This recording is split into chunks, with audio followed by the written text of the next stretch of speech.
Voina chuan guitar lesson thar kan zir ho lenga voina kan zir ho le tur chu Zorema Khiangte in khi vanah khian ti hla sakha guitar fingerstyle in perdan kan zir hawanga helai ma sabera chuan kan zir tur chin karam play chok ma sanga chuan step by step in kan zir ho le donia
ama sabera chuan tihian akalang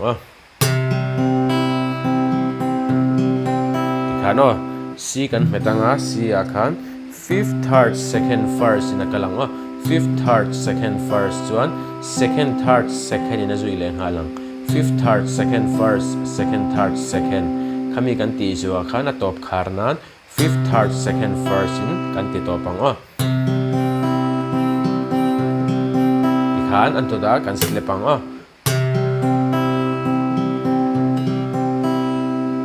chuan a versa kan lutanga tikhano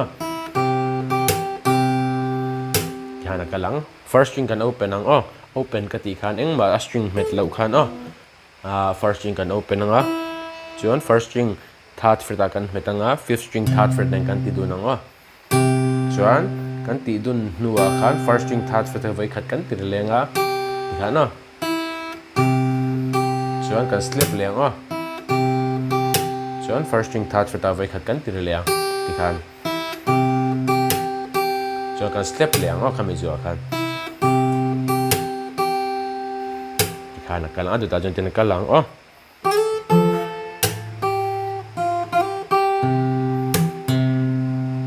tikhana masabera chuan first string third fret tang khan fifth fret kan slide ang tikhana chuan first string third fret le fourth string third kati first string fifth fret le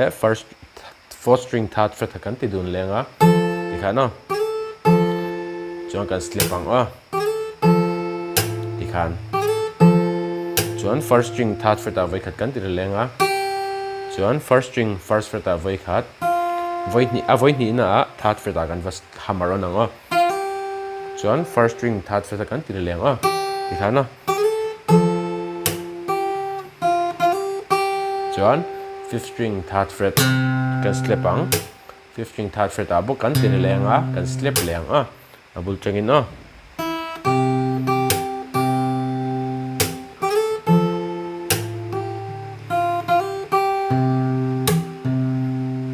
tihana kalang ado ta chuan tin akal leng tikhana masabera chuan first string fifth fret le fourth string third fret kan ti dun lenga chuan first string fifth fret vai khat kan ti leng halang chuan kan slip leng halang hami kan ti zo akhan kan ti leng noi kha chuan slip anga chuan fourth string le first string book kan ti dun lenga tikhana chuan tin akalang kan ti zo nuwa khan first string third fret tikhan kami kan lu zo kha kan slip ang chuan kan slip zo khan first string third fret book kan tir lenga tikhana chuan fifth string third fret a voi khat ti kha no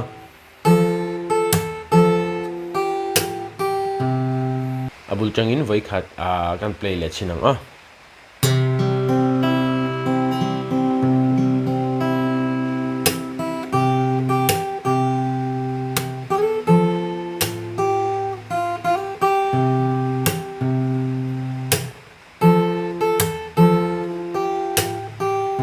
lai kan topa hemi kan ti top nu akan tinakal leng a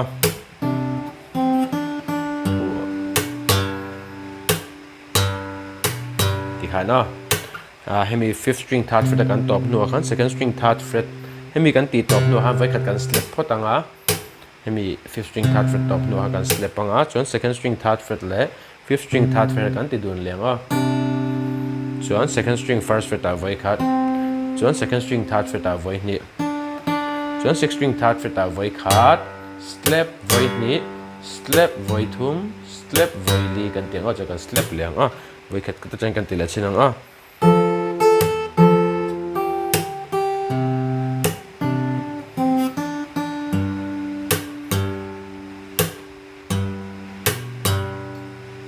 ti khana kalang a abul changin a hla hi kan play le chinang a initiate thiam le zual nan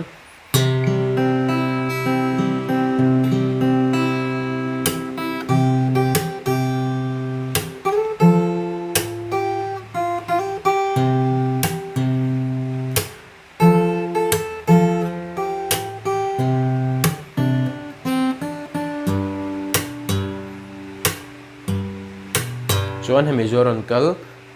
tu tenge ni faklarem tu te chu ti le avars tira van khopuya na na na na na na ti lai vel kha ainang o hetina kal leng o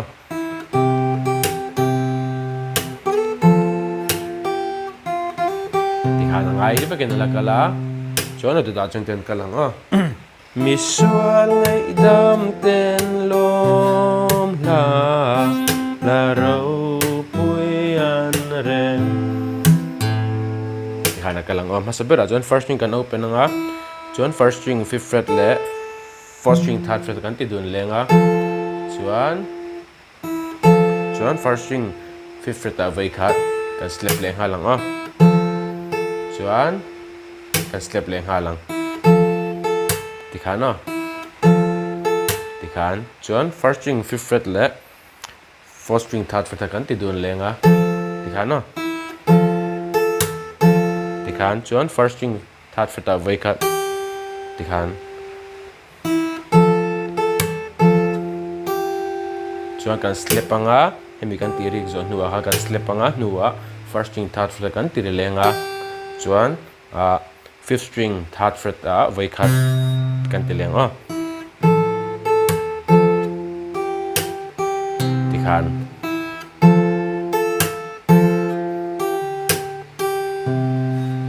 chuan kan slap lenga chuan second string third fret le fifth string third fret kan ti dun lenga ti khan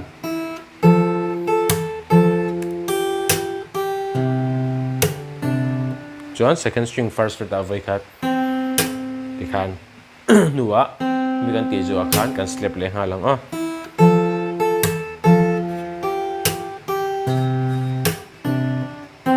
ti khana kalang a abul check and play le chinang o second part ate kha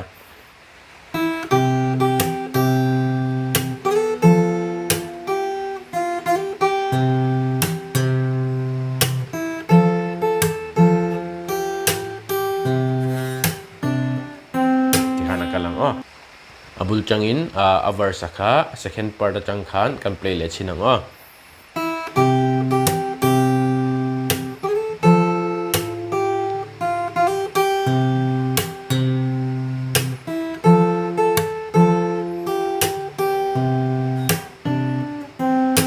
kala ada da chen ten kalang a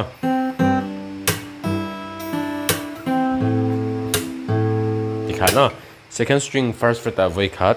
chuan a voi ni na sixth string third fret nan kan ti du nanga second string third fret a kan hamaro nang o tikhana tikhan kan slap ang o chuan first string open le second string third fret kan ti dun lenga tikhana chuan second string third fret a voi khat kan slap le nga lang ti kha no chuan second string first fret a bu kan let le nga chuan fifth string open in voi khat kan slap a voi khat kan ti le nga kan slap le nga voi khat kan ti le nga tu tang hian mi su lai dam ten lom na la ro pui an rem ti hana kalang adu ta chuan ti na kal leng a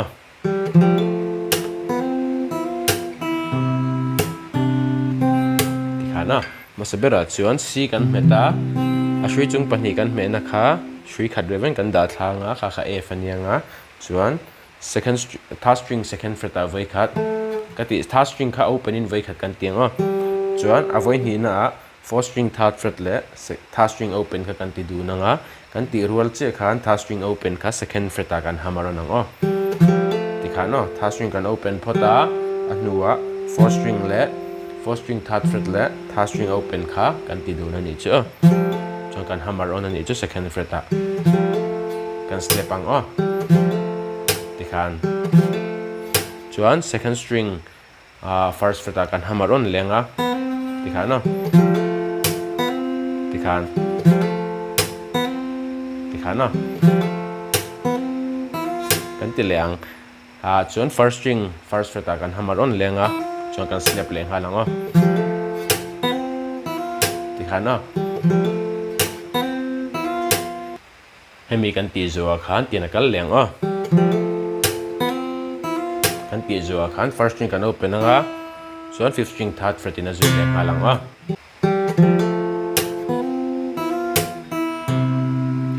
nga chuan second string third fret le fifth string third fret kan ti dun lenga ti kha no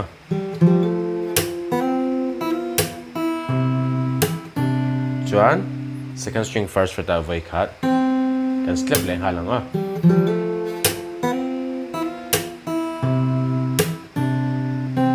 ti kha no chuan hemi kan play zuwa khan ti na kal leng a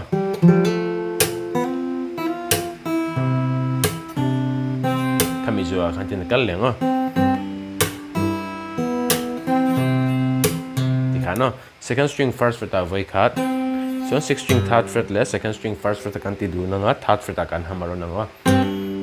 kan slap leng ha lang chuan first string open le sixth string third fret kan ti dun lenga chuan second string kan open nga kan slap ang o chuan second string first fret le fifth string third fret kan ti dun lenga kan slap anga kan ti lenga bul chen te kan ti la chin anga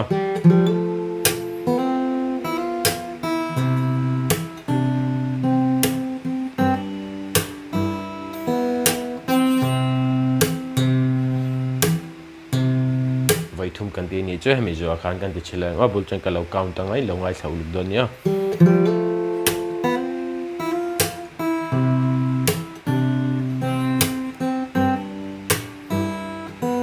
ni 1 2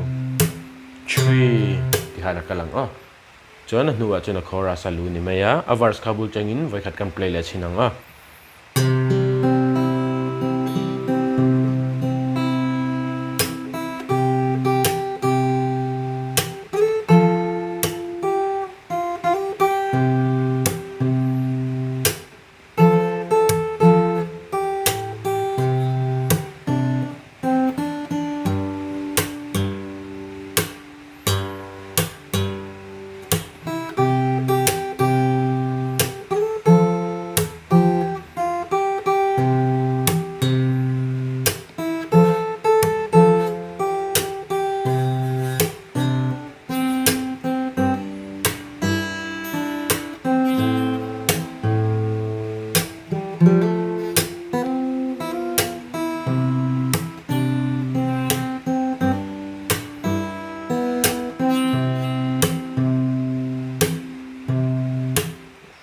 chorus sama sabar tu tiana kalang ah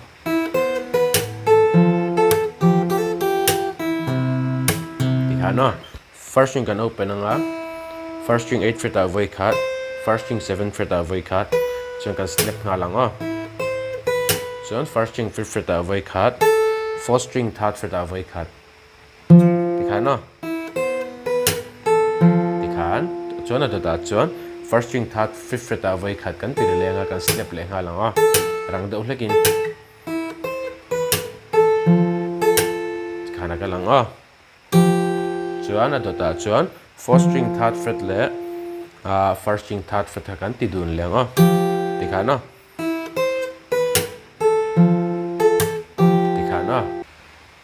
chuan khami zuwa khan tiana kal leng kan ti leng tikhan first string 3rd fret chang 5th fret kan hamaro nanga chuan first string 3rd fret kan let lenga kan step ang bulchang kan tila chinang tikhan chuan first string kan open lenga 5th string 3rd fret vai khat kan step ang vai khat kan tila lenga kan step leng bulchang kan tila chinang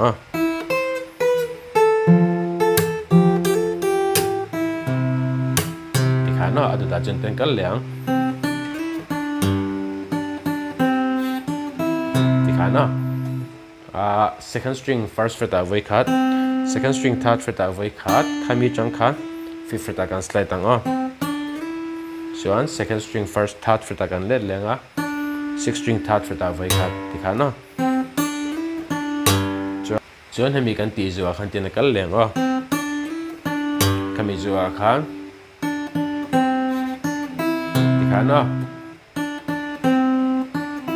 tikhan second string 3rd fret avoid ni second string first fret avoid cut chuan second string 3rd fret avoid cut kan tir lenga chuan first string open in vai cut chuan 5th string 3rd fret avoid cut tikhan a chorus ka vai cut bul chen kan play le chinang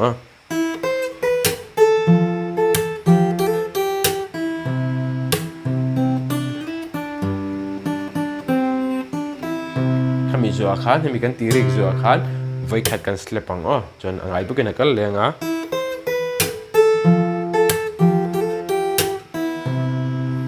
khami kha chuan vai khat kan tirik nuwa khan vai khat kan slap ang vai khat kan tir lenga tian tikha kan tir leng adu ta chuan tian kal leng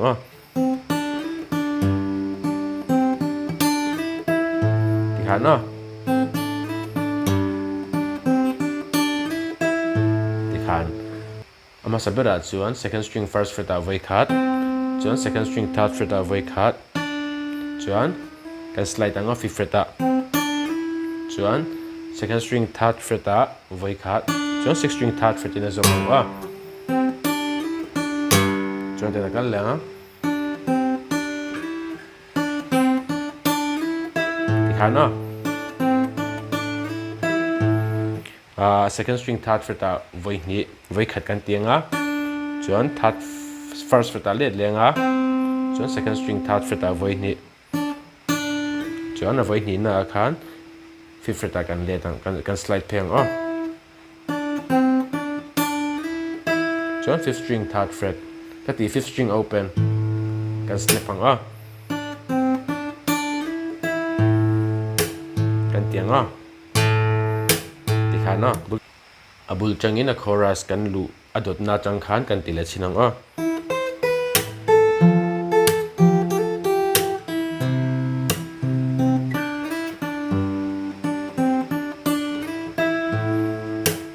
khana kalang mong chang ve kan play le chinang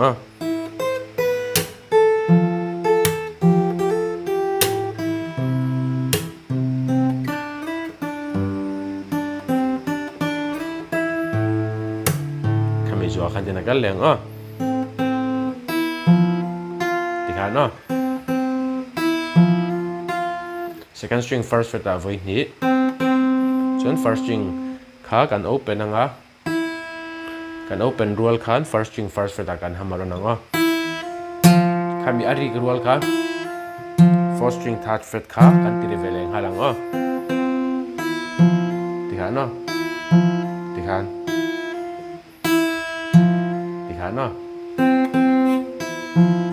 tikhan chuan hemi kan ti zuwa khan mi zo kan hammer on zo khan first string first fret a bo khan voi khat kan tir leng a ti khan adu da cho te na kan leng a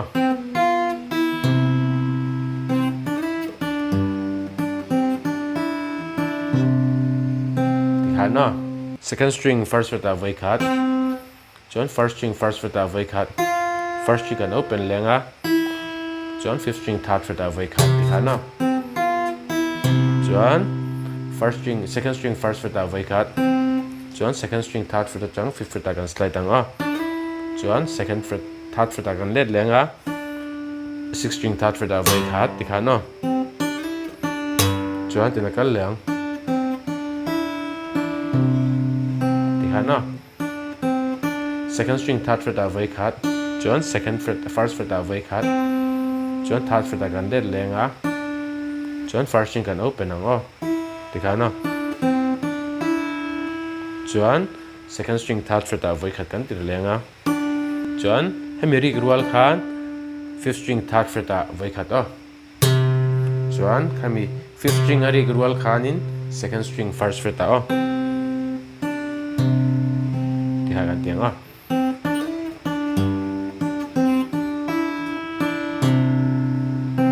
ti ha na kalang o abul changin a chorus a kha kan play le chinang o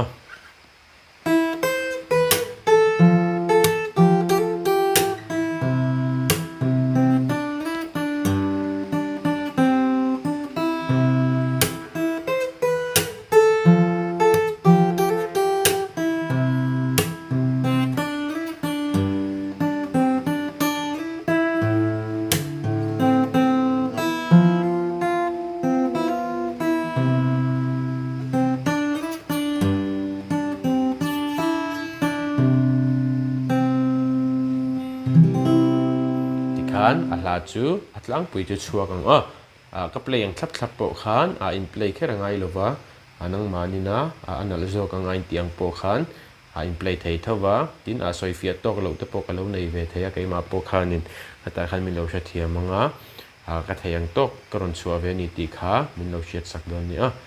he ka video hin no log puya ai no thiam puya ni chuan khongain min lo like second min lo subscribe ve le don ni in zavain mang chale vek ule